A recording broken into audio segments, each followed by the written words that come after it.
Hello and welcome to the Join Dota League Season 3 here on HeflaTV 2. This is going to be a two-game series between Boreal Esports and Top 5 in the American Division 1. As for your casters, I'm Grandis V, and once again, I'm going to be joined by Mike Loris.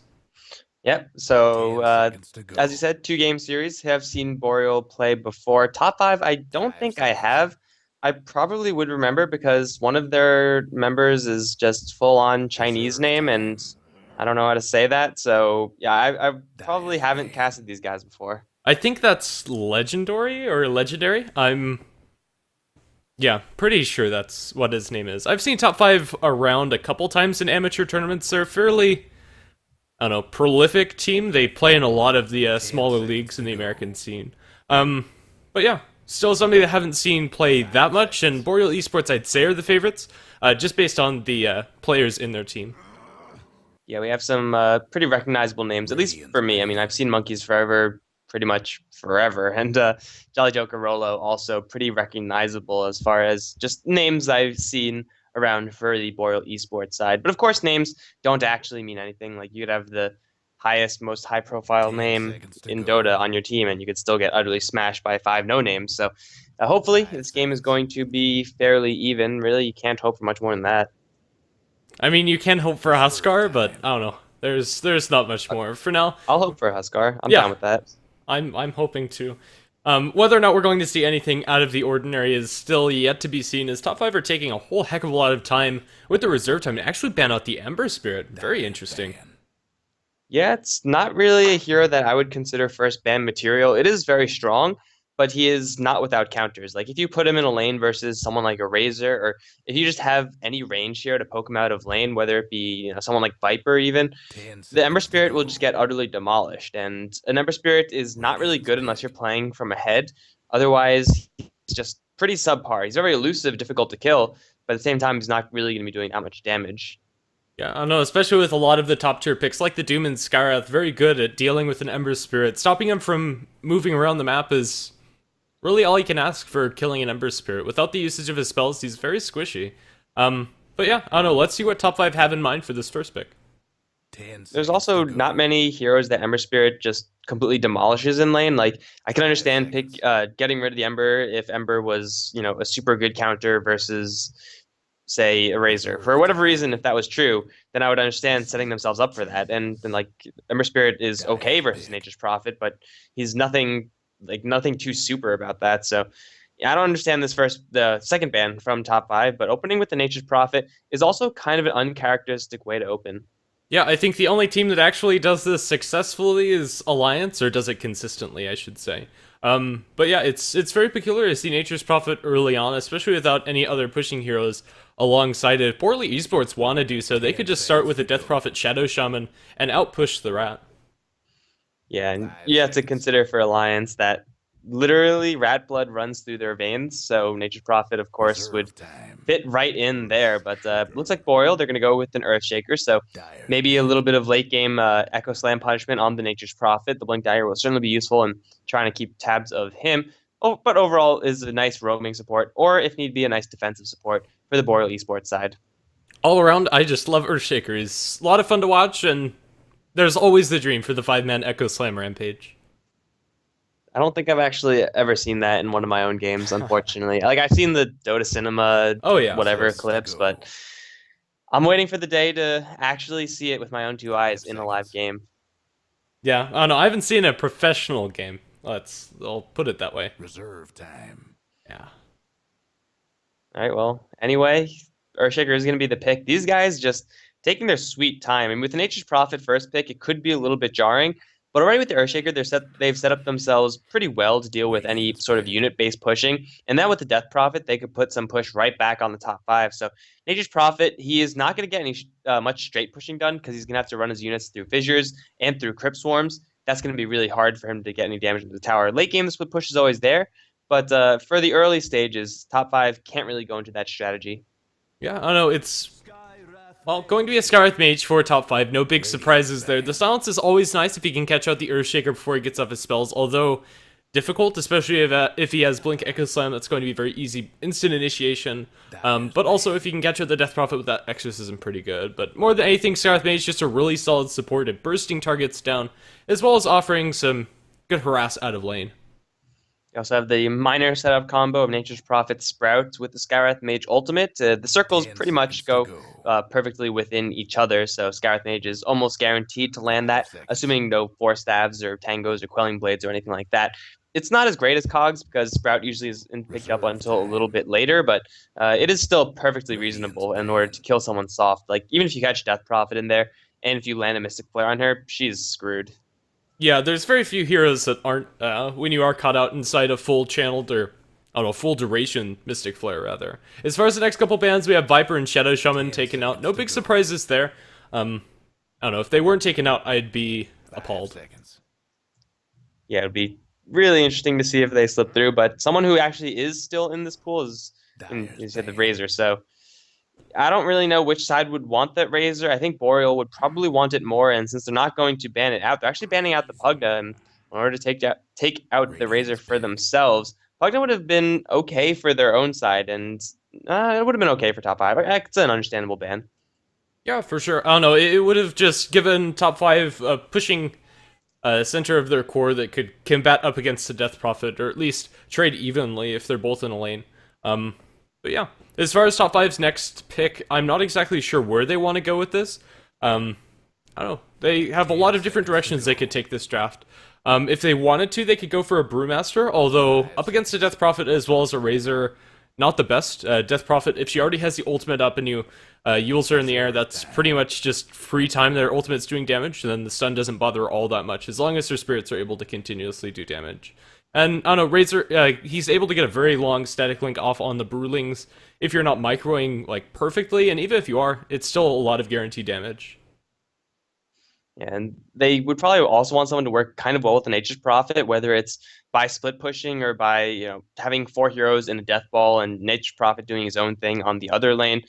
Or just going for a really hard global strategy could also be viable. Like if they pick up something like an Ancient Apparition, would be halfway decent. Even a Tinker, perhaps. So top 5, they have quite a few options, but it looks like for now they're going to shore up their support cast. With the Skywrath Mage, Wraith King, they have a lot of setup for the Mystic Flare down the line, and well, it's going to be hard to burn through the Razor and the Death Prophet's health pool, but they still do have quite a bit of damage between these heroes. Yeah, for sure. Wraith King, one of the premier supports that's still left in the pool, and definitely worthwhile picking it up. He'll be able to jump into the midst of Boreal esports without really worrying about his life that much if he gets a Blink Dagger and has his ultimate at a higher level. Preferably level 11 when you're a support Wraith King, but we'll have to see. And also, gives them the hope of transitioning more into a late game with all of these 3 heroes. They scale decently well with items, so if top 5 are able to get off to a good early start, it could be pretty scary. It's going to be difficult for them to do that, however. Death Prophet pushing is not to be underestimated. In top 5 right now, they don't really have a great way of initiating fights aside from having Wraith King run in and try to stun someone. For, the first couple of minutes in the game, first 10, I would say, it's perfectly reasonable to start fights off of that. But later on, when Boreal esports are all clumped up, then you need something a little bit better than that. So top 5, I wouldn't mind seeing them pick up something, just to initiate those fights. A little bit awkward since they already have the Nature's Prophet, but I don't know, maybe Tidehunter or something. The lanes are going to be really crowded, though. Yeah, I don't know. If they wanted to, they could end up just putting the Nature's Prophet safe lane and allow the Scarlet Mage and Wraith King to roam fairly early on after securing an early start, and then you could have the Tidehunter just solo lane. Or conversely, you could go aggressive with the Tidehunter lane. It's not the worst. But yeah, the Nature's Prophet first pick is making things a little bit awkward as far as laning is concerned. Because usually you want your Nature's Prophet to have a lane to himself. Usually that's a solo lane up on, well, I guess on top, in top 5 scenario, it's going to be Nature's Prophet top lane. And then you have Wraith King, Skywrath Mage, someone else in the bottom, someone to go to the mid lane. So they need one more hero, which is probably going to be a core farmer for the bottom lane, and the core for the mid lane.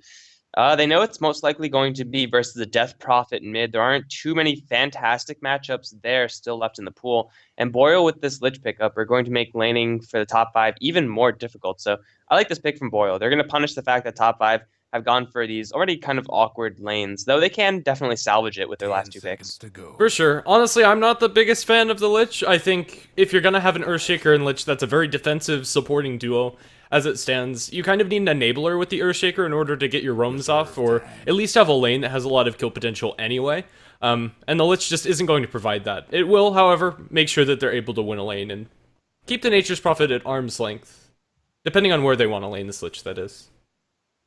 It's another mini stun for disrupting Nature's Prophet's teleportation out. Between that and the Earthshaker, they will have a couple of tools at locking down this Nature's Prophet, though certainly not that many. Silence on the Death Prophet also is going to be quite nice, but Lich Earthshaker, as you said, super defensive heroes, whereas Razor Death Prophet, though they're okay with sitting back in lane and just farming for a little bit, you eventually want to make some super aggressive plays with those types of heroes. Otherwise, late game is going to come around and, well, you're going to miss your largest window of opportunity. Top 5, their pick is going to be the Mirana, possibly core, possibly support. Probably would like to see her in a core role a little bit more in this game. But it's a solid hero for top 5 as they go for an extremely middle-of-the-road lineup. I'm kind of looking forward to seeing what they're going to pick up to round this draft out. 10 seconds to go. Yeah, I don't know. I think it's kind of going to either make or break their lineup. Currently, you have a lot of good stuff, but nothing that's, I don't know, amazing. It's all kind of jack of all trades as of now. You're probably looking at Scarlet Mage, Wraith King, Mirana tri-lane, whether that's aggressive or defensive. It's still yet to be seen, and probably Nature's Prophet solo. As far as Boreal Esports, just a touchback on the Lich, it is going to give them a little bit more team fight, although with this pickup, they're pretty much flagging that they're not going to go all-in push. I don't know, Lich doesn't offer very much of anything to the push with the exception of just nuking down creeps. But that said, Death Prophet and Razor, if you get the Aghanims on the Razor especially, once you win a team fight, transitioning to towers is very easy. Especially since top 5 don't really have any great ways of clearing off creeps. Like, they'll have Mirana and Nature's Prophet to pull out the creep wave with the Treants and just their range attacks. But aside from that, there's really no way for top 5 to decisively kill off a creep wave. Like, they don't have that AoE nuke that they really would like to have. And their team fight, it hasn't really come together. So they're not going to take that route in dealing with this push from Boreal. They're just going to try to lock down and win the lanes. And if you mess up with that strategy, just one slip up, one death, if you give first blood, that could really easily snowball out of control. It could very easily just instantly lose you the game. Yeah, I don't know, they're very good about getting those kills in lane, but afterwards, as you said, their AoE is incredibly weak. They can kill single targets off fine, which is nice and all, but if you leave either the Death Prophet or the Razor alive through a team fight, they'll be able to do a whole heck of a lot of damage if you're not able to focus them down. Templar Assassin, the ban coming out from Boreal Esports, kind of interesting. It would have been okay on the side of top 5. Death Prophet doesn't do very well against TA in lane. No great way to break through refraction, and the spam doesn't bother TA that much. And Venomancer, the last pickup for Boreal Esports, so I guess scratch that, they are going to go pretty heavy in a push with this last pick. All right, so this is either going to mean that there's going to be a solo lane Lich or Venomancer. Most likely, I want to say Razor's going to go with Earthshaker in some capacity, and, well, I think probably, it depends on how they want to play this one out. Like, they could put the Lich into a solo lane and have it a little bit more of a slower game, or they could put the Venomancer into that solo lane and then be a little bit more aggressive in the push. Really, I think it's up to them as to how they want to execute that. But whoever does go towards solo lane is not going to have the best of times, and obviously the tri-lane left up top, or left to go against the Mirana tri-lane, is going to be very difficult. And top 5, their last pick, is going to be that Tinker. So finally they have some AoE on the board and a good amount of counter push at that. Yeah, they have the double rats going on, the Nature's Prophet as well as Tinker. Very annoying. If you lose one lane pretty hard, it's going to be hard to bring that back, because once you get a lane advantage with those two, it's very easy to maintain. As far as Boreal Esports, the Lich and Venomancer, I wouldn't mind if they went for a dual lane in the off lane. I don't know, we'll have to see how they're actually going to run down there. I think that Ja is their support player, so we're probably going to be seeing a solo Venomancer, or at least Veno off lane. Well, we'll see as they do itemize. So let's see what Boreal are going to do with this. They are sending Monkeys Forever. Well, they're sending everyone right now down to the bottom lane. Monkeys Forever is going to be playing the Death Prophet. Jolly Joker does have boots, so probably going to be taking the lane himself as the Venomancer. The Lich is going to be played by Ja Rolo, is going to be on the Earthshaker. Both of those heroes looking like they're going to be supporting. And then up top, it's going to be Wiles on the Razor. Yeah, and on the side of top 5, their Tinker going to be taken up by Fly. Their off lane, presumably going to be played by NR77, huh? I have no idea how to say that, but the defensive tri-lane is going to be taken up by Legendary, I think, on the Mirana. And we're going to have Fly as my son on the Scarlet Mage and whatever playing on the Wraith King. And they might actually run into each other. Rolo is leading the charge, does have a fissure. I don't really know if they want to take this fight, however. Venomancer level 1 is great, Earthshaker level 1 is great, but Lich has Sacrifice, so that's not going to help out in this level 1 skirmish at all. So it'll be good for Boreal to kind of just avoid this fight, and it looks like it is going to actually be just a super aggressive lane, with the Venomancer farming the Earthshaker as well as the Lich, just like providing that additional amount of cover and experience swing with the Sacrifice. It's not how I would have expected them to lane it, though the Death Prophet mid and the Razor top should be perfectly fine without these supports. Yeah, I don't know, the tri-lane coming out from top 5 is definitely strong if they're able to isolate a single target, but that's kind of going to be the trick here, is whether or not they're going to be able to do that. If the supports get behind and the pole camps are awarded, well, as of now, you do have one sentry ward being dropped on the pole. These supports could get behind fairly quickly, especially with a Lich up against them, and Wraith King and Skywrath, two supports that definitely do want their levels. And really, against the Mirana, there's no way that they're actually going to kill her off with all these slows. Maybe if they just catch her like from behind or something, and she can't leap away. But I don't really see that happening. And it looks like it's actually not even going to be an issue as Rolo does move up to the top lane. So yeah, Boreal, they are going to be laning those dual lanes with Lich Venomancer down bottom. Unfortunately for them, there's no way that they're going to get anything done on this lane because there's so much burst damage, so much crowd control for the top 5 side down here that if Venomancer wants to pick a fight with the Gale, which ordinarily you would like to do with Venomancer, then suddenly he's going to take a Wraithfire Blast, then an arrow, and then a whole bunch of Arcane Bolts. It's going to get really messy for him really quickly, so he has to play more on the defensive side. Yeah, but I think that's okay with a Lich on their team. They're just going to get the deny experience behind the tower. Currently, their tier 1's taking a bit of harass, but with the lane constantly at their tower, Jolly Joker is going to enjoy some experience that way, and Lich also going to be able to pick up some. So as long as they don't die, I'll consider that a one lane, but that is a pretty tall order coming up from this tri-lane of top 5. For now, the other lane matchups, we have a Tinker versus the Death Prophet in mid. I'd expect this to be fairly even, and as it stands, it is 5 and 4 compared to 5 and 2. Nothing really to talk about there. Nature's Prophet up top probably shouldn't die. He's going to get blocked out by the Earthshaker, however. Rolo, that's 8 seconds where he's not really going to be able to get out of here, but they don't have the damage and just some wrath. And TP back to his tier 1 tower, probably not necessary, but in the end, will do so. He had a tango and probably could have just walked that one off, but no, Rolo's the one caught now. Oh my goodness, this is going to be the most miserable first blood you're ever going to see. Will they be able to kill these treants in time? It looks like they will, and yeah, they eat through one of the trees, but that could have been disastrous for Rolo. He definitely was like aware that he was capable of being stuck in that position when he was trying to fight the Nature's Prophet.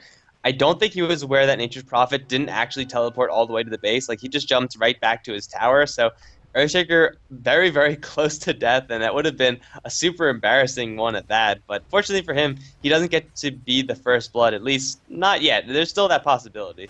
Right now, it's sticking around in lane with very little HP, so I don't know, any support coming up here would be Rolo's demise. For now, he's just going to fissure up the Nature's Prophet and probably back off. I don't know, he's staying around a little bit more aggressively than I thought he would. They're going to try to go aggressively on the Nature's Prophet, but he will just TP back to base. This time all the way, and Rolo probably going to make a similar move. No, he's going to get salved up, so they want to keep him around. Yeah, Sevi is perfectly happy with doing this. He has 2 points in that teleportation, so not the longest cooldown in the world, and he's just going to jump back, get some boots, and then be completely happy with the fact that he has taken 2 fissures and he still hasn't died yet. Razor, if he really wants to help out with those kills, he needs to get some static link damage on, or at least a max length plasma field, but they just don't have the amount of stuns right now in order to kill off this Nature's Prophet. As meantime, rotation from mid, it's actually going to be Mirana moving towards Monkeys Forever, though is going to miss the arrow, so Death Prophet will keep herself a little bit safe, and now in a 2v2 lane on bottom, it's a lot better for Boreal. Yeah, for sure, especially up against the Skywrath and the Wraith King. I'm not sure if we really talked about it much, but Wraith King is going to be farming in this lane and just going to eat a lot of frass from the Lich as well as Veno. No points in Poison Gale just yet. I'm not sure about this build, but I mean, if they're up against the pure tri-lane, there's probably very little chance that they'd be able to get the kill. So it's okay, I suppose. Although with a Gale, they might have been able to pick off the Skywrath or the Wraith King. Mirana, yeah, looking for the courier? Oh. Yeah, not even gonna go for it. It's flying already. Very low probability. But she's gonna throw an arrow, which will once again miss on Monkeys Forever, and oh, she's gonna go for it still. Though speed boost in the courier is going to fly away to safety. But yeah, I would agree with you that it's a good build considering the circumstances. But at the same time, the Gale is kind of one of those skills that you would rather have and not use than not have at all. just because it is such a potent level 1 skill. Like, if they caught Flies My Son with that Gale, that would have just been a free kill, and the Plague Ward difference wouldn't have... There wouldn't have been any Plague Ward difference besides level 1 and level 2, so... Yeah, I mean, it's going to cost them for now, but now that they do have it up, they will be able to continue to apply this constant threat of kills onto this bottom lane top 5, mostly onto the Skywrath Mage, somewhat onto the Wraith King, although he is really tanky. Top lane, Wild's going to get stuck in a Sprout, and he's going to get beaten down. That's going to be first blood for Sevi as Rolo does try to escape. Was that an arrow connecting? Yeah, that was definitely an arrow, and just stunned for too long. Follow-up Sprout, easy kill. Alright, well, it is a death on the Razor, and top 5 taking that one with the Nature's Prophet. Probably the ideal. In the meantime, bottom lane, whatever, taking some pretty heavy poison damage, but it looks like he will be fine. But yeah, this is probably the worst death for Boreal to possibly happen. It could be worse if the Tinker got it, but you know, having your Razor die at all this early on is just something that should not happen without substantial rotation. And moving a Mirana up to your lane, that's not substantial rotation. They're going to find whatever, though, and they have him slowed down to a crawl. Need one more hit, but a 2-man concussive shot, one more right click from the Lich, plus the Poison Ward. Kill him! Got him with the Poison Sting. The value is there. It's a free kill for the Venomancer. Yeah, and Jolly Joker, now that he has the Arcane Boots, definitely can be a little bit more liberal with his Plague Wards as well as his Gale. He has leveled up Gale to level 2. So, I don't know. I think Gale leveling that up is a little bit underrated, but you probably do want to put more points in the Plague Ward. We probably are going to see Venomancer skip his ultimate at level 6 with this build, but we'll see. Yeah, even if he doesn't go for a skip level 6, he will have a lot of mana with these very quick Arcane Boots. Usually for support Venomancers, you just don't get level 6 because you can't afford it. It is pretty expensive as far as mana is concerned with the 200 mana cost, but when you have a 500 mana pool, it gets a little bit more manageable. So Jolly Joker is going to be sitting pretty in whatever skill build he does want to go for, and he's just going to constantly apply this pressure to the bottom lane. Would like to see him pick up a Ring of Basilius or something like that to get that armor, or plus that passive mana generation as they do catch out Jaw with the Wraith Fire Blast, with an arrow as well. They should have more than enough damage to kill off this Lich. Concussive shot going to Jolly Joker and Sevi from the base. Now he's going to teleport right in, actually. They're going to kill off Jolly Joker as well. It's a 2-kill for the top 5 side as they do bring in the Nature's Prophet to take one of those kills, and Skywrath gets the other. Yeah, that's pretty much all it costs them. Nature's Prophet's going for a Null Talisman pretty late here. I don't know, are we going to see a Dagon coming up from the Nature's Prophet, or is this just for a little bit of extra damage? I really don't think there's any reason to go for a Null Talisman if you aren't going for that Dagon.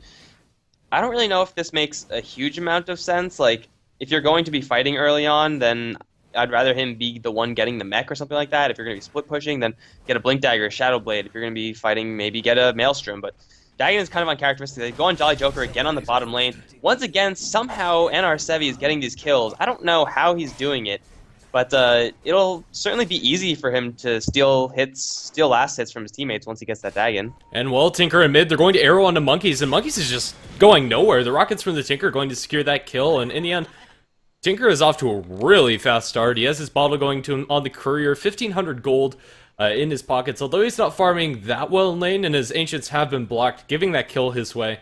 It is going to accelerate his farm quite a bit, and now Mirana is also going to make him a little bit larger of a stack in his large camp, so I don't know, Tinker, if he clears that up, he's going to be very close to his bots. Connected from Dota completely. Ooh, this is unfortunate. Well, at least I'm still in here, so you can hear my analysis. As well, we do have a disconnection for the Razor, so pause, come on, there we go. Pause, as well. And our Sevi, he's going to pick himself up a second Null Talisman. Now, this is a build I have never seen. I don't know. It's going to give him a lot of good stats, and he'll be able to steal those kills a little bit more effectively. But honestly, I think that 900 gold or so would have been better put into either a Hand of Midas if you want to just go all the way farming, or this game, I would have liked to see a mechanism. Yeah, I mean, the Null Talismans aren't incredibly cost inefficient. Like, they do give you a lot of bang for your buck, just as far as general stats are concerned. But as a Nature's Prophet, you kind of want to angle yourself towards some sort of goal, whether that's right-clicking, and with Null Talismans, it seems like it should be right-clicking. I think a Maelstrom would just, well, it'll definitely scale better into the late game. So Nature's Prophet wants to get some sort of huge advantage within the first 20 minutes. The question is if he could translate that into something substantial, and I'm not sure if he can. Yeah, he's also gone for 3 points into teleport in favor of or rather than leveling up Nature's Call. He has 2 points into Nature's Call, but as of now, his pushing power is going to be, I don't know, pretty delayed with this build. I would have liked to see the 1-2-3 instead of putting more points into the teleport. But then again, teleportation, not a bad spell by any means. Yeah, I guess just the more you could teleport, the more kills you could steal from your teammates, right? And Nature's Call isn't really going to help you with that applied aggression, at least not when you're looking for hero kills. Teleportation translates into more kills on the enemy heroes, whereas Nature's Call translates into more kills on the enemy towers. And for right now, top 5, they just want to keep Boreal back while they get their Tinker just a little bit more farm. He's very close to those travels, and Wraith King, he's having a decent time in this game, has died once, and he's not farming as well as he would really like, but the lane situation was pretty hard. Like, he was going up against Venomancer plus Lich, and if you don't get farmed, that's completely understandable in that lane scenario. In a dual lane, I think Venomancer Lich is quite possibly one of the strongest, especially at early levels, so yeah, it's definitely excusable that Wraith King doesn't have that much. He has Quelling Blade, Power Treads, and a Salve, just going to be reserved to jungle farming for now. It's going to be incredibly slow for him, but it doesn't really matter because even if Wraith King doesn't get that much, still the Tinker, as you said, is having pretty much the time of his life. He's under absolutely no pressure. I don't know if Boreal have made any moves at all to kill this Tinker. It doesn't seem like they have because Fly is very, very close to his Boots of Travels. Pre-10 minutes would be pretty nice for him to pick up. Yeah, usually you see the Soul Ring picked up first, but with his Ancient stacks being blocked, there's, I don't know, not a huge reason that he shouldn't just go straight up for the bots, but his impact as well as his ability to stay around the map for a long period of time will be delayed until he gets both of those items up. This should be a fairly normal timing for the Tinker, mostly because he's not farming incredibly fast in mid lane. 40 and 4 compared to 53 and 11 on the Death Prophet. This is Boreal's time to make something happen onto this Tinker because he is so very close to his Boots of Travel. It would pain him so much to die right now. So Rolo and Jaw both smoked up. They have Chain Frost available plus level 3 Visor. If they could get a single nuke on the fly, they will kill him off. There it is. Easy kill. Wow. Okay, he's really dead. Completely unnecessary, Jaw. But a dead Tinker is a dead Tinker, so he's going to be slowed down a little bit from his Boots of Travels. Yeah, I don't know, that is going to be quite a bit of lost gold being taken away from the Tinker, and will delay his Boots of Travel for probably 30 seconds to a minute. But that's a lot of time that the Tinker could be using farming after the Boots of Travel, so it is a very significant death. And well, Death Prophet is going to pick up the drums before upgrading towards Phase Boots. She might not even upgrade her boots at all. Usually Phase are more for the laning stage, although the movement speed is very nice. We might just see her getting fairly early Boots of Travel up against the Nature's Prophet and Tinker. I think that's okay, not going for the phase. As on bottom, they get a fissure onto whatever, follow up with Venomous Gale. He's trying to TP out. It looks like he's going to make it out alive. No other follow-up stuns as Rolo does not have the level into Enchant Totem. But Rolo and Jaw, however, they used the Chain Frost to kill off the Tinker. It was completely unnecessary. I would have liked to see them smoke up as soon as the smoke came back on cooldown and just look for the Tinker again. Just apply non-stop pressure to this hero. But unfortunately for them, even if they do that, it's a little bit too late because Tinker already has money for his travels. Jolly Joker's looking for more blood onto Flies My Son. They get the Fissure and the Gale on him. Let's see if they have enough damage. With that ultimate, they certainly will have enough damage, and Earthshaker is going to get the last hit. But Nature's Prophet may be coming in. No, it's going to be the Death Prophet instead, with level 4 Witchcraft and 1 point in Exorcism. She has the drums, which is kind of a little strange, but it's fine because they're going to be taking down this tower pretty easily. Tinker is going to... Yes, don't teleport into that. That's dangerous. Yeah, if he had a Blink Dagger, maybe, just maybe, but still, he's not going to be able to do much, and, well, Nature's Prophet is going to push out mid with the help of the Tinker. They'll drop a March down there as well. And they're looking for a Tier 1 tower trade, although they don't push as quickly. Tier 1 tower is already going to drop, and I think they have enough to defend against this. Although the Tier 1 tower mid is going to take probably about half damage at the very least. Let's see, they have a Fissure, they're going to drop it onto 2. Actually 3, they caught everybody with it. The Plasma Field is going to clip onto the Tinker as well. Nice Sprout will delay things from the Razor, and I don't think he has enough damage. Yeah, nice, NR Sevi will be able to get out of there. In the end, Tier 1 tower is defended, but has dropped down fairly low. So, we talked about 2 Null Talismans being really weird. He's gone for 3. I've never seen this before. Actually, no, I have seen this before on OD, Outworld Devourer. I almost said Obsidian Destroyer. Oh, that would have been embarrassing. But yeah, that was the only time I've seen a build like this. And in that case, you get so much scaling off your right clicks due to the orb that it makes more sense.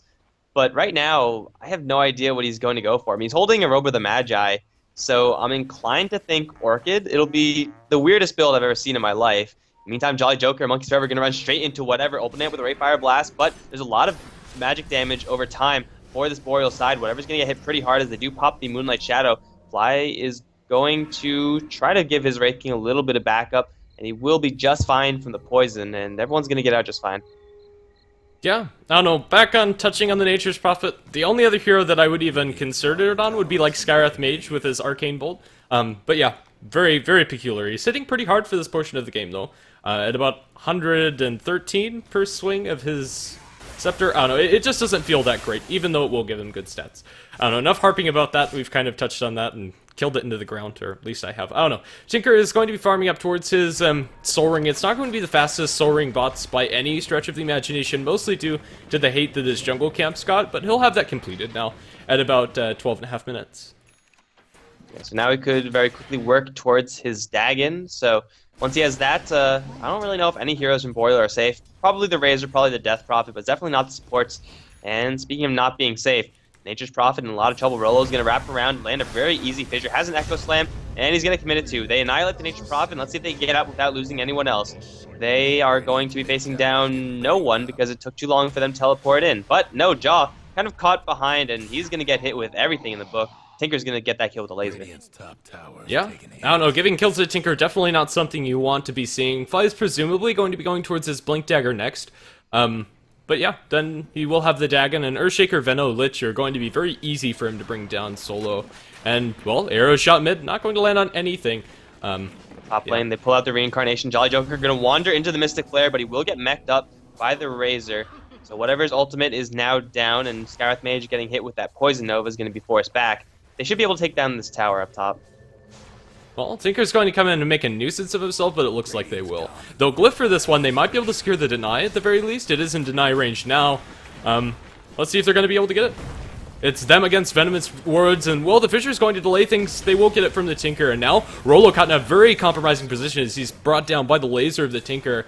I don't know, whatever, might just die straight up to these words. He doesn't have Reincarnation and will be denied by the Tinker, so well played there. Gale is a deniable spell, so making good use of that. Yeah, nothing really that top 5 lost there. They got the deny on, well, everything. They get both denies, I guess. They will lose a tier 1 mid tower in the meantime, but all things considered, they should be okay with how they're standing right now. They're ahead in kills. They have the Boots of Travels already up versus this push comp, and they've lost 3 tier 1s so far, but that's perfectly fine. It's really when you start losing tier 2s that you kind of have to start worrying. But the Nature's Prophet going to land a Sprout onto Jaws, do some pretty heavy damage. Those Null's providing some serious value. And here comes the Tinker on the Treants. You better run, Lich, because laser missiles, boom, easy kill on the Lich. And Tinker is going to book it out of there as Monkey's Forever does rotate in. But they have Moonlight Shadow. The Sprout is going to whiff and instantly into the air. The the Death Prophet goes, but Wraith Fire Blast will meet her on the way back to the ground. Let's see if they have enough damage. Looks like they won't. However, Skywrath Mage is going to come in with an Arcane Bolt and the Mystic Flare. They will kill Death Prophet off with the missiles. Flies My Son cut off from the rest of his team, but it looks like he should be just fine. And our Sevi actually wants more. Gonna get another Sprout. Jolly Joker gonna spawn some trees and get a perfect 4-point surround. That's some Warcraft 3 shit right there. And now Flies My Son fighting up against Razor off to the right. But top 5 take a really nice series of plays. I don't know. That was probably more luck than anything coming out from the Nature's Prophet, but that was a beautiful block. I don't know. He is going to go for a Blade Mail next on the Nature's Prophet. I don't know what his build is going to turn into at the end of the day. I don't know. This is beyond my comprehension. Maybe if he was against the Tinker, it would make a little bit more sense. Blade Mail against Tinker, just an all-around good item. There is a decent amount of AoE damage that they can't really avoid. Especially coming out from the Venomancer, and it'll be a nuisance for him, but I don't think it's going to really be a big turning point, this Blade Mail. And you have to consider the fact, what does this accomplish for him? Like, if you pick up a Nature's Prophet first, then you obviously have some sort of goal in mind, and the goal is to get a Blade Mail? Like, you could literally get that on any other hero, and it would pretty much do the exact same thing, but and whatever, Blade Mail is already picked up, so we'll see how this pans out. They are going to go for Roshan, the Boreal side. With the Plague Wards and the Exorcism being committed, they will very quickly take down this Roshan, and even though Mirana's coming in with an arrow, it's going to be way too late to stop this. Yeah, I don't know, it is not going to tag anything, and Death Prophet secures himself the Aegis, and, well, at the end of the day, it's not really going to cost them anything to go for that, and the tier 1 tower is going to take a decent amount of damage from Nature's Prophet and all of his treants, but they'll glyph this and they might even be able to defend as Earthshaker's coming in with Fissure, tags no one, and, well, that's going to be about all she wrote. They would have had to fight in the March of the Machines. Never what you want to do, especially this early on in the game. Monkeys Forever is going to run into whatever, and it looks like they're just going to feign a little bit of interest, but they will both back off in the end. But yes, so a little bit of pressure up to the top tier 1 tower. So far, top 5 have yet to take a tower themselves, which with Nature's Prophet on the field, kind of uncharacteristic. I don't know, his build really isn't helping him push that much, and honestly, Nature's Prophet not the best pusher until you're able to get up a couple of those items. His ultimate helps him push as well as summoning the treants, but other than that, they don't really have that much, and he'll put a little pressure, sure, but in the end, Boreal had plenty of wave clear to keep him at arm's length, and yeah. The tier 1 towers have taken a decent amount of damage from this Nature's Prophet, but nothing that's irreparable, or not irreparable, you can't heal those without a tree, but in the end, nothing that really bothers them too much. Well, they'll have to put someone back on bottom lane. Nature's Prophet is still hitting pretty hard with these null talismans, but he's just going to apply a little bit of pressure and then bail. The Razor is going to be there to save it, as Venomancer does get caught with a concussive shot, Mystic Flare. Don't know if the missile landed, the arrow landed. Don't really think it mattered. They do take out the Venomancer for free. It's his fourth death. This Venomancer hasn't really been having a great time in this game, and he'll continue to not have a good time. He's heading onto an Aghanim Scepter, but level 1 ultimate with an Aghanim Scepter is nothing too impressive. As Monkeys Forever up top lane might be in a little trouble. He's going to get the silence, actually whiffs it onto Fly. Now he's stuck in the Sprout. Right-click damage from Sevi is going to be enough, although he does get sent up into the air. The Aegis might be popped here for the Death Prophet. She's going to run to the safety of her friendly Earthshaker. Nature's Prophet going to teleport in. No, he's going to cancel it. Monkeys Forever still has the Aegis, and Nature's Prophet is not going to go for this one. So Monkeys Forever should heal almost back to full once this exorcism times out. Yeah, in the end, I thought the Blade Mail might come in huge there, but the Exorcism Spirits weren't focusing on the Nature's Prophet. Yeah, so Monkeys Forever holds on to his Aegis, and that's about it. He does go for the Phase Boots afterwards, so this is pretty standard Death Prophet build, although usually it's more rush into the Yule Scepter instead of going for Phase Drums, but this is pretty much the 521 build with the Phase Boots as well as matched out Witchcraft. She is moving at almost max speed as well. The Razor gets picked off on bottom. I don't know, fairly easy for them. Probably should have been watching there, but in the end, 4 heroes are too much for the Razor to overcome.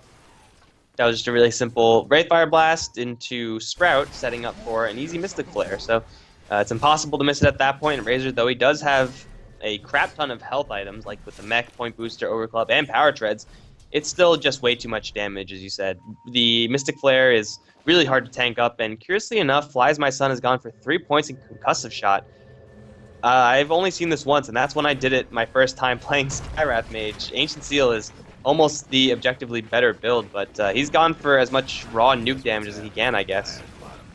Yeah, I don't know, it's okay, because they're not really using the silence that well as far as keeping heroes down, so the extra duration isn't going to help that much, but the extra damage really is, especially when you have a Tinker that is presumably going for Dagon next with his Null Talisman. I don't know, it just comes in pretty huge. They look for a Sprout up top. It is going to catch up Monkeys Forever. Yules up the Nature's Prophet. Now gets silenced up. He is able to pop his Blade Mail and does a decent amount of nuke damage, but with the Lich Chain Frost bouncing through, will it bounce back to Nature's Prophet? They're not going to get lucky enough, and NR7 will be able to walk off just fine. This Lich has been very liberal with his usage of Chain Frost. Yeah, he's just kind of been throwing him and hoping it all goes for the best. That time obviously didn't pan out, as the mid lane, Blink from whatever, is going to get a stun onto Razor plus the ultimate from the Skywrath, but Wells is going to turn this one around with the Eye of the Storm. Missiles going to fly through, Monkeys Forever dropping very low. Arrow, it's going to be dodged by everyone. So Boreal, they get out with everyone safely. Death Prophet still sticking around, wants to use this Aegis, or at least, try to use it to bait someone in from top 5 in order to try to get a kill and use the Aegis at the same time. She's going to find an Invis Rune. Now she's going to, well, she could look to potentially gank up someone like Skywrath Mage. If they get any sort of skill on him, they could easily bring him down, or Monkeys Forever could just start right-clicking him and then nuke him and then Plasma Field. That'll do it too.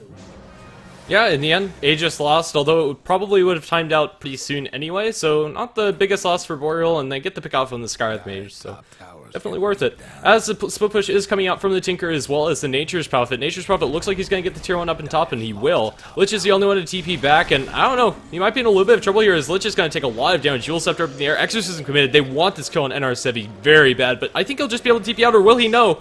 The last Crypt Storm will be enough damage, and well, Nature's Prophet going to give his life up for the tier 1 tower.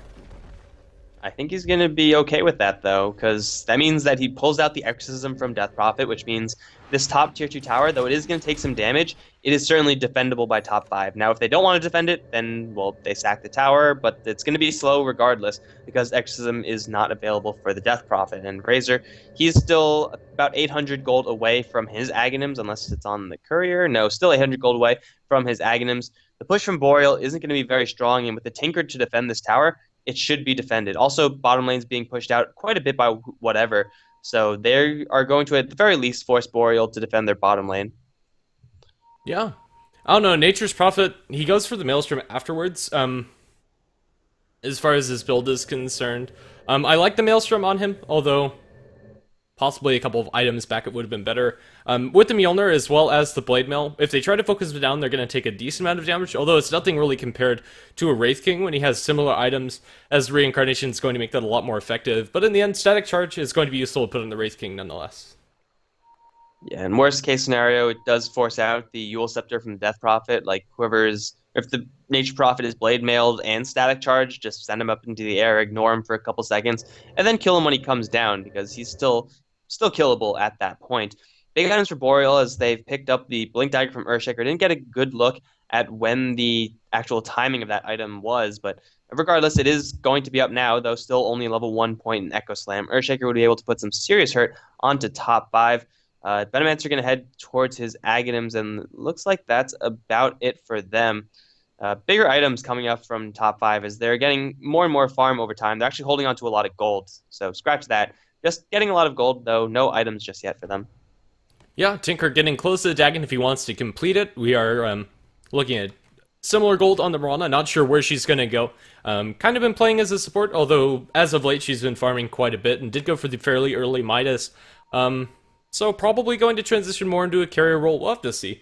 Not a huge fan out of this Mirana build this game at the very least.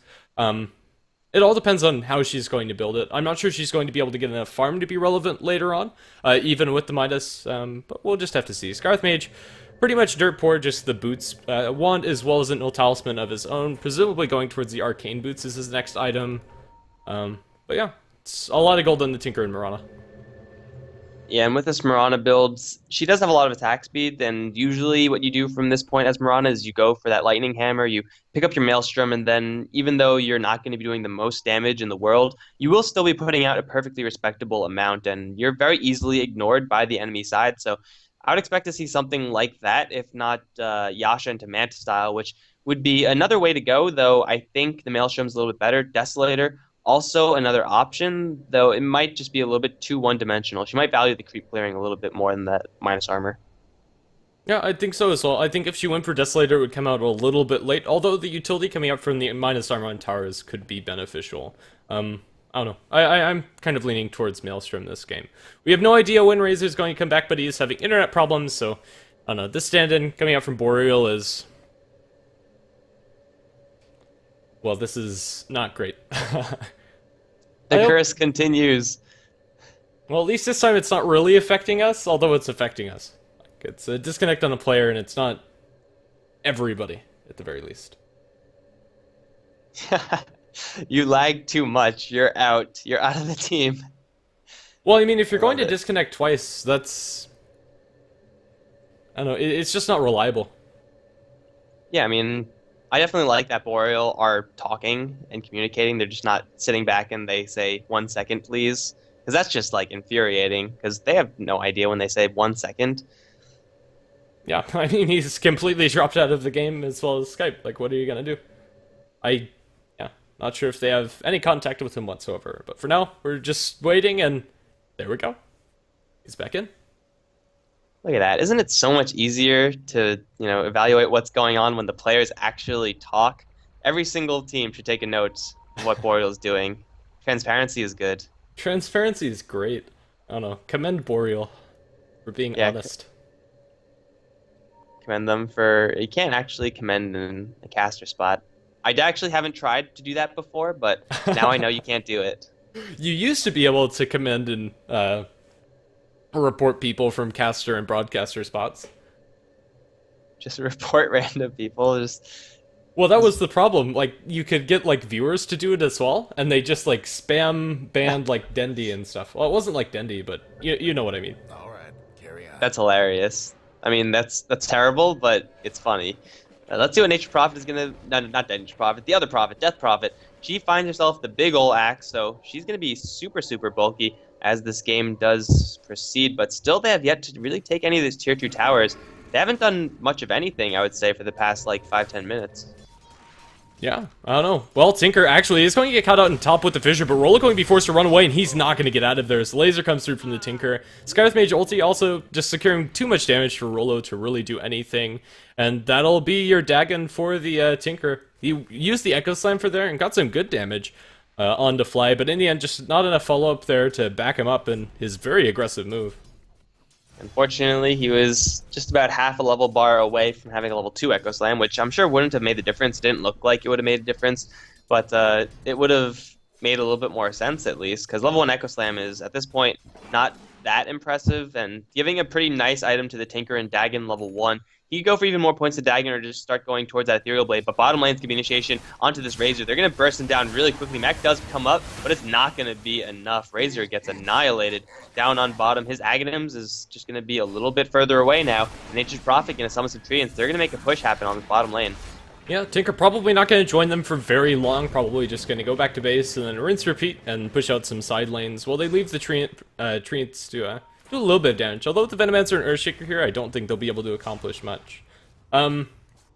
Yeah, for now, they're just going to back off whatever finds himself a double damage rune, although that's probably not going to amount to much of anything. But yeah, Well, they might make it might going. run into the Lich.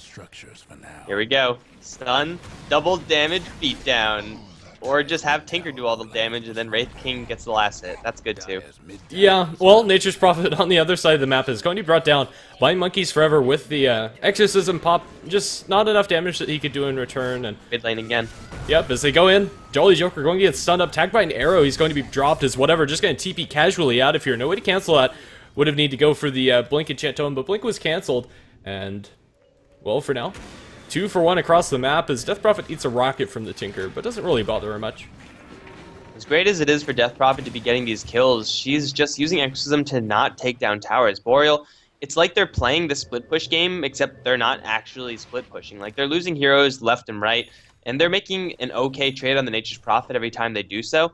But I really don't think this is worth it for them to do plays like this. If they just group up as 5, I think they would stand a much better chance. They would be pushing into a Tinker, yes, so you kind of understand what's going on, but Boreal, they're just not making anything happen around this map. They're just slowly bleeding heroes, and they're going to be soon under a very heavy Tinker. Yeah, I don't know, especially with Venomancer and Death Prophet, their push really isn't stopped at all by the March of the Machines. Actually, I'm not entirely sure what the interaction with the wards coming out from Venomancer and March is. It might do There's damage. No interaction. They just ignore each other completely. Yeah, which is kind of peculiar, because Venomancer wards are just straight up magic immune, and Tinker March should hit magic immune units. I don't know, very peculiar. It's probably because they're ward units.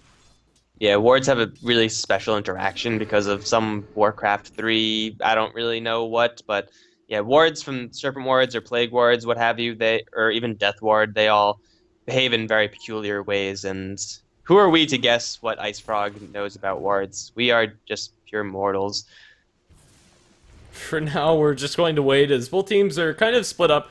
Top 5 pushing out top as well as bottom, and leaving the Skywrath Mage and Mirana to soak up some farm mid. It is going to be your Maelstrom, picked up by the Mirana, and she also has 2,000 gold on top of that, so Mjolnir are not looking too far away. As Concussive Shot is thrown to slow down Monkeys Forever, but that's going to be about it. Mirana ultimate used, and they might be able to make a move onto bottom lane. Wraith King has his blink, and looks like the Lich is going to be the target he's going to go for. Venomancer is also in the vicinity. Not sure if they've caught eyes on anybody. He blinks backwards, and instead they're going to go for Rollo to start things off and blow up by the Scarlet Mage ulti. And while Chain Frost is going to bounce through, but Lich is going to die to the Blade Mail coming out from NR Sevi. And while it's going to bounce one more time, and he might be in a little bit of trouble. I'm trying to follow that while in the backlines we have the Exorcism going, doing some decent damage. As Nature's Prophet is brought down by the Venomancer. So yeah, for now, Kiilstofte are going in the Death Prophet, but whatever's dropping straight up to the Exorcism, and will lose his reincarnation. He has another stun to throw out, but probably just going to back off, especially after getting silenced. They have the March on the ground, so I don't think Boreal are going to be able to chase him that much. As actually Monkeys is caught out by an arrow, he might just straight up die. His lead forward Dagon command from the Tinker to secure that kill. Now Jolly Joker also going to die. Godlike spree for Fly, and what an arrow, I suppose. I don't know, I didn't expect that to land.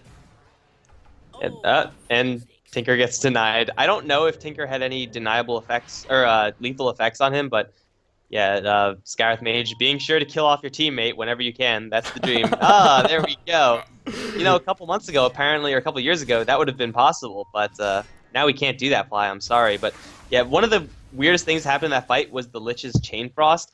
Somehow, I don't know how, but it hit the Nature's Prophet twice, even though it was bouncing between like 8 Ancients or something like that. So he got the luckiest rolls in the world, but still top 5.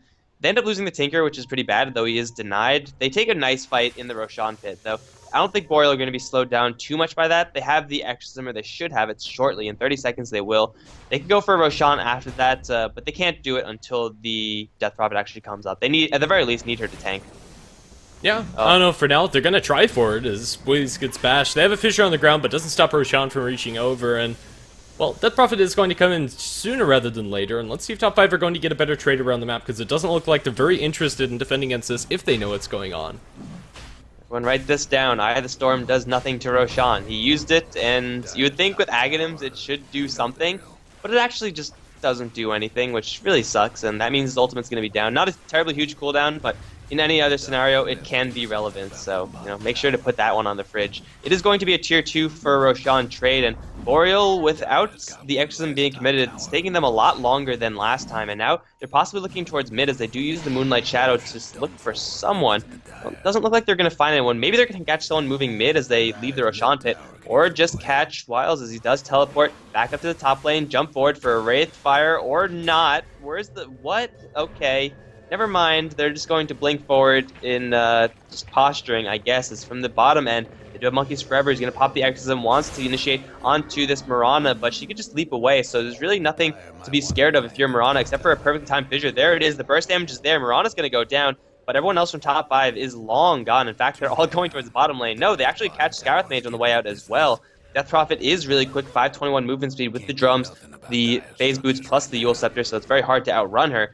But in the end, they lose not 1, but 2 lanes of tier 2 towers. Yeah, so in the end, losing your 2 supports for that, probably going to be pretty worth it. Mirana has completed up her Mjolnir, as well as we have the Mjolnir on the Nature's Prophet, so I don't know, a lot of pushing power coming out from those two, and the Venomancer tick damage is going to be very annoying to deal with. You can put one charge onto somebody like the Wraith King, and then NR7 can just use his own, and that poison damage is going to constantly add more to the AoE coming out from top 5. The non-bows are real, but no real way to prepare yourself for that, I guess. Because the pick is the pick. But still, they have their eyes, top 5, on this tier 2 mid lane tower. They've been kind of ratting out the last 2 towers. Like, they haven't actually been fighting for the towers. They just kind of snuck them in. So going for this mid tier 2 tower is definitely going to be a lot more difficult, pushing into an Echo Slam and a Chain Frost and all that stuff. But really, they don't have to. They have Nature's Prophet and a Tinker, so they have all the split push in the world. They can apply pressure to the bottom lane, top lane, and then whenever someone gets unlucky enough to get close enough, top 5 can instantly jump on them with the Wraith King, who's burrowing very, very deep into the jungle. Want to see what this guy is doing. I don't know. Just pathway to freedom? I don't know. If they have the Tinker coming in, they might be able to get a gank off. But it's still fairly risky. Also, side note on the Tinker, I'm not a huge fan of his build. He is maxing out the Dagon before going for the Ethereal Blade, and especially up against a Death Prophet, at the very least, get yourself a casual Ghost Scepter. It'll be very beneficial. Yep, they're gonna go... They catch Wiles, but they don't have enough burst damage just yet. They catch him in the Sprout, though. Roll's gonna throw a fissure, nicely hit onto 2 people, but another Wraith Fire Blast, and then the Dagon Blast, securing the kill on that Razor. Now Sevi gonna start blasting out some lightning, but there's no one actually close enough, so he might actually die to this. It is lethal since he has Venomous Gale on him. Goodbye. Yep.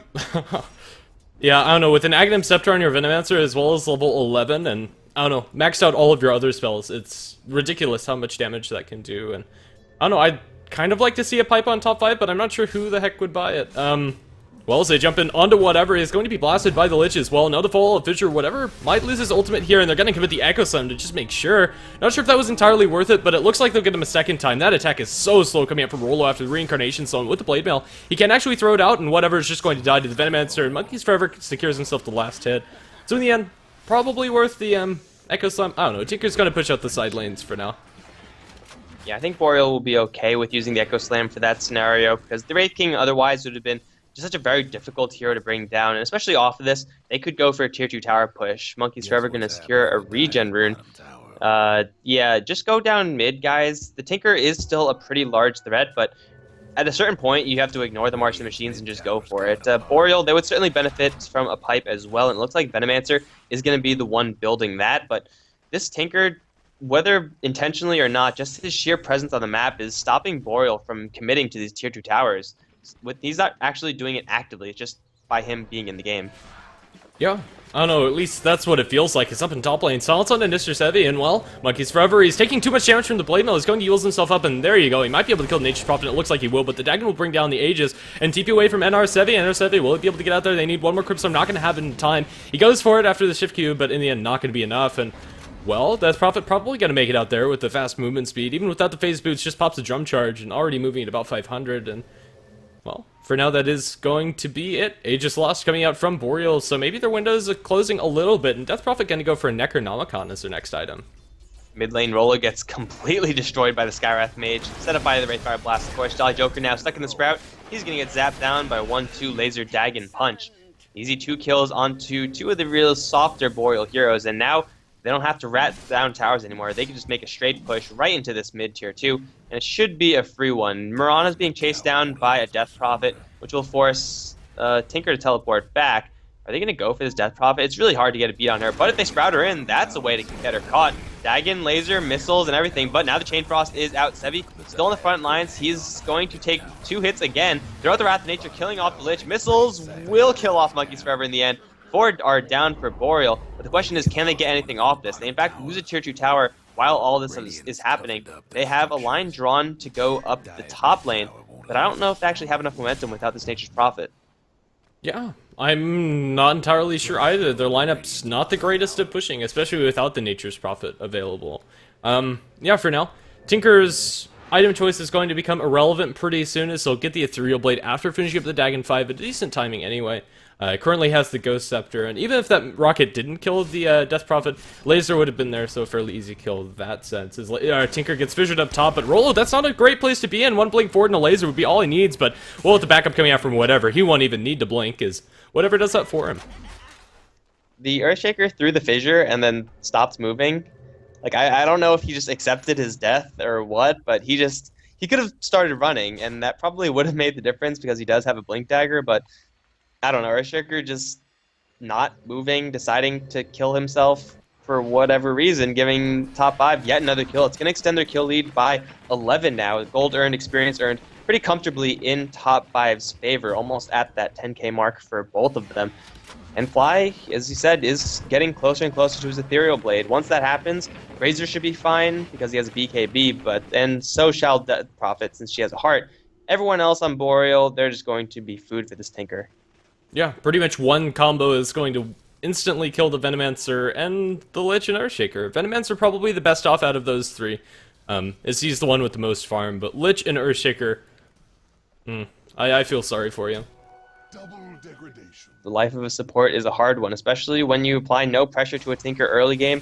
You're asking to be punished late game, and well, Venomancer, Earthshaker, they are definitely the types of heroes to go and be able to kill off a Tinker, and they actually did once, but this just simply wasn't enough. They let this Tinker get a little bit too much farm, and this might be just the story of Tinker all over again, as Wiles is going to potentially get teleported upon, gets tagged with an arrow, but unfortunately there's nothing to teleport to, although Tinker is coming in through the sides, as is NR Sevi, but he has a static charge on him. Wiles is going to pop BKB and teleport out. Is that a 10-second BKB? It is. Meantime, top lane Fly looks like he had his teleportation canceled. He's going to try to juke into the trees. Has a blink dagger, he needs to jump out and teleport away. Looks like he will be successful in doing so.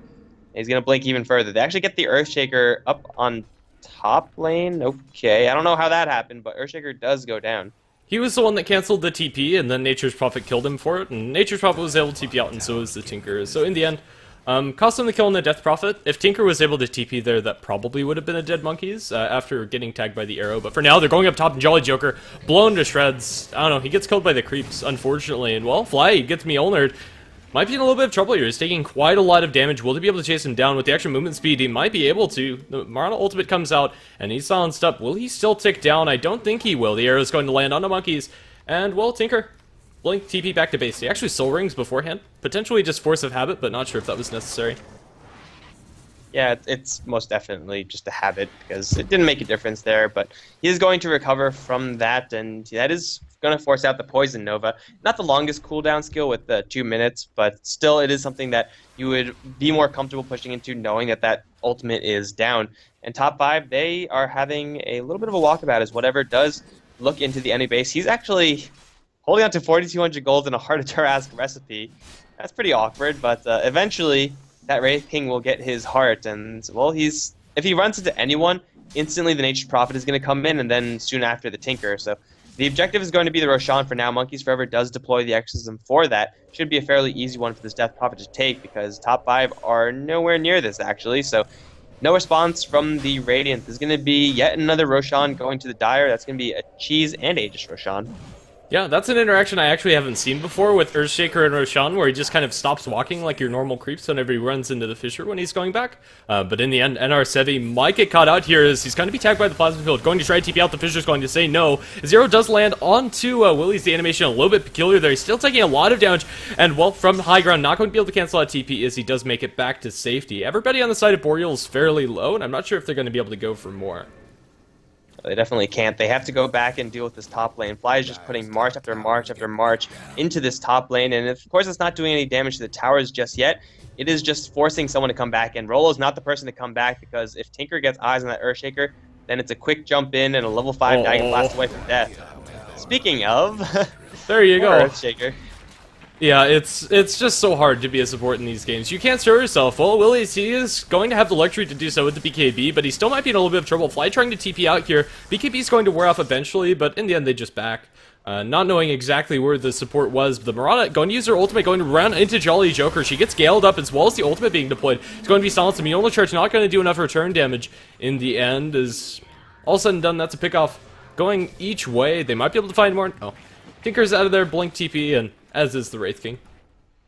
Just running casually into 4 heroes, invisible, then deciding to try to snag one is awfully greedy from this Marana, so she does get punished, and rightfully so. But still, top 5, they're keeping their important heroes alive in the Death Prophet and the Tinker. They are not going down, and it'll be very difficult for Boreal to actually take down those heroes, and if they don't, then they're just going to get suffocated with resources. Like right now, bottom lane's pushing top lane. They have the Razors getting annihilated by this Tinker, although fortunately for him, the Tinker didn't do a quick rearm into Dragon Blast, so Razor does get to limp back home, but some really scary items starting to come up. As we said before, Ethereal Blade now up on the Tinker. He's sitting on 2,400. He could go for something like a Sheep Stick if he wants to go for that Permahex, and NR Sevi finishing up a Daedalus after his little bit of an awkward build. Now this is something I can get behind. Mjolnir, Daedalus, he could very easily solo kill people, and speaking of, he might be going for Monkeys Forever, though there is an Aegis on this Death Prophet, and NR Sevi's going to get silenced. Run, Nature's Prophet, run!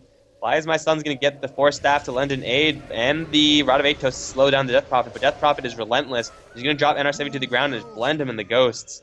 A little bit of overconfidence from this Nature's Prophet. And now Monkeys Forever wants more. Doesn't have another Use Scepter just yet. He'll get hit with the Rod of Atos. Going to slow him down by quite a large margin. But this Skywrath Mage should be fine with the ultimate from Marana. It looks like he will get out alive. But whatever. He can look to initiate on the mid lane. Jolly Joker in a lot of trouble because there's the Wraithfire Blast. Tinker's coming in as well. Zap, zap, zap. Zap! There we go. Easy kills for Fly. Yep, I don't know. It's really as simple as that. Zap, zap, zap. You have your Ethereal Blade, Dagon, then the laser. It's just too easy as they might be going for more. As Rolo gets caught out, he gets crit to death by the whatever Wraith King. He's going to be stunned up here, but there's the Dagon coming out from Fly. Not sure if they can go for more. He's going to get ulted by the Lich here. Nothing else to bounce to. And while Fly is being ripped to shreds by the ultimate coming out from Willie's. And that's a big spree going his way. They'll cancel the TP with the Ul Scepter up in the air with the Wraith King. He still has the Blade Mail for a little bit longer, but he doesn't have enough damage to really do anything. He has his ultimate. It's probably going to be procced. He's pretty tanky with the Harp. Not going to save you here. He might be able to get out to safety afterwards. Let's see. Will he be able to blink? No. Eye of the Storm is going to die. Or get him as a buyback comes out from the Tinker. Not sure where he's actually TPing to, if he's going anywhere. For now, he's nowhere to be found, and Wheezy is just going to be left for dead. Mirana, Oh, unfortunately, Tinker. Yep, Tinker, going to get Yules up. And then he's on the run. Once again, Rod of Atos. This time providing a body block on top of that. Here comes NR7 from the back with the teleportation. They're going to kill off the Lich immediately and take the Aegis off of that Death Prop. They're going to try to chase down this Razor in the meantime. They should be able to get him. Monkeys Forever going to get nuked down really hard by Fly. Where's the amplification from the Ancient Seal? The Tinker has another payload, but he's silenced. Monkeys Forever will try to teleport away. The burst damage, it's not going to be enough. They don't get the Razor either. Oh, but they find Jolly Joker. That's a kill that they're going to be more than happy to pick up.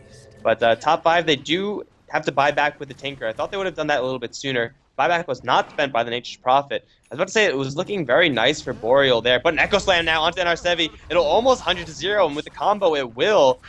Yeah, NR7 just pushing all by himself, and that's not what you want to do.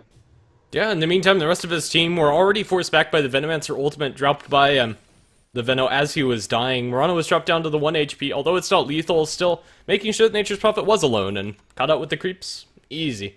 Well, Earthshaker going to pick himself up a Necronomicon, not usually an item you see on your Earthshakers, but I could definitely get behind it. Yeah, it's not going to be the best up against the Tinker, but if you do kill those Necronomicon melee units with the March of Machines, that can very easily drop a Tinker. It's a nice mix of survivability plus a little bit of intelligence. Usually the Shiva's Guard or the Force Staff is preferred to the Necro Book, but it's still exactly what the Tinker wants. Just overall, more damage, more health, more intelligence, and, well, as far as that, you can't really argue. But it's going to mean that he's not going to have level 3 for quite a while. The Necrobook does scale linearly, so there's no huge jumps between level 1, 2, and 3. Just having the book in itself is awfully nice. But the Earthshaker, though he is getting a little bit of farm, it's kind of pales in comparison to the farm that the other heroes in top 5 are getting. Like Mirana, she's sitting on an Eagle Song with a Mjolnir and a Blink Dagger, so she's pretty much at like almost core level of Mirana farm right now. Nature's Prophet, he is not wielding the most gold. I thought he would have another item by now, but only 1,200 gold on him. The Wraith King has a Heart of Taras, so he's nigh unkillable. And of course, Tinker, well, he was forced to buy back, yet he still has 2,500 gold in his bank account. These are big items for top 5, and Boreal, I don't know if they have enough. They're going to open up onto the Wraith King. Wraith King getting slowed by quite a large margin due to the unstable current, now thrown up into the air. Wrath of Nature does fly out. Whatever is going to take a huge chunk of damage. The Blade Mail returning a lot, but it's not going to be enough. There's the ultimate from the Wraith King, slowing down everyone. Now Exodus is deployed, whatever. Still stuck in place, not stunning Edwin. In fact, he's not even moving. They also get a Fissure onto Sevi. The Chain Frost is going to very slowly make its way to the Nature's Prophet, but Boreal get a free 2 kill. The Tinker, unfortunately, way too far away, and the Mirana wasn't able to shoot a single arrow in that fight, despite the fact that she has a Leap and a Blink Dagger. They get 2 kills, and it looks like they might have to be forced back. The Mirana is pressuring the high ground, and I don't think the Earthshaker could do this by himself. We'll see. They're going to TP back in droves, and the Echo Slam, he misses completely. Rolo is going to eat the Enchant Totem as well as the Fissure, and probably going to die after that. Yeah, the poison damage is just going to take him down, and one more auto attack from the Venomancer just cures it. But yeah, Rolo, not the way you want to be spending your Echo Slam, although it is not going to be the longest cooldown. Yeah, the stun from Aftershock unfortunately missed, and well, they're going to look for Roshan, though, still a little bit until that big guy responds. Top 5, they lose 3 heroes, though crucially they still have one of their split pushers up. If they lose both Tinker and Nature's Prophet, then Boreal have a really nice opportunity to at the very least force buybacks. But since they do have the Tinker still up top 5, they don't really have to worry about their base, because they're pushing up top very aggressively, and Boreal, they have to send 1, 2, maybe even 3 people to deal with this Tinker. And when that's happening, they're not pushing the enemy base, and top 5's base is going to remain pretty much unscathed 45 minutes in. Yeah, the only tier 2 tower they've lost is in the bottom lane. At this point in the game, all that matters is the high ground, and it's taken less than 100 damage. Negligible. So top 5 are just going to go right back into the Anaconda, choke the Boreal side out of resources type of strategy. However, bottom lane, Flies My Son does get hexed up by Monkeys Forever. Doesn't have the most base damage, should need to pop a book if she wants to go for this kill on Skywrath. And Tinker's coming in. Who does he want to go for? Probably this Lich. Jump forward. Easy Ethereal Blast Dagon missile combination. And now Monkeys Forever plus Jolly Joker also in a little bit of trouble, though Silence does go off on the Tinker. Sevi is in this fight now, gets a Sprout on a freaking ward. Okay, whatever's though, is going to throw a stun onto Monkeys Forever, but this movement speed from Death Prophet a little bit too much with the Rod of Atos plus Concussive Shot. They're going to slow this Death Prophet down, try to get her in their clutches. There's the Ghost Scepter plus Dagon. Do they have anything else? They have a Force Tap. That doesn't do it. But unfortunately for them, they have to let the Death Prophet get away. It's hard to burn through 3,600 health and 13 armor. It's not an easy task. Yeah, especially with only one reliable stun that you can use to cancel TPs by the Wraith King, and that was already used. They have him run an arrow as well, but that's about it. Tinker going to pick up his Scythe of Ice, or at least most of the components towards it. Wraith King. Yep, Wraith King is all alone for whatever reason. Arrow's going to fly through, but it will just fly on through. Fly now going to kill off Jolly Joker in the back end. Still whatever's alive, and he's just going to reincarnate shortly, and I think jump after Monkeys Forever. He doesn't have backup, so he loses his reincarnation, but Roshan is now spotted out as up, but in the meantime, Razor up on top lane. He's making some split push happen, and top 5, they have to send someone to deal with this.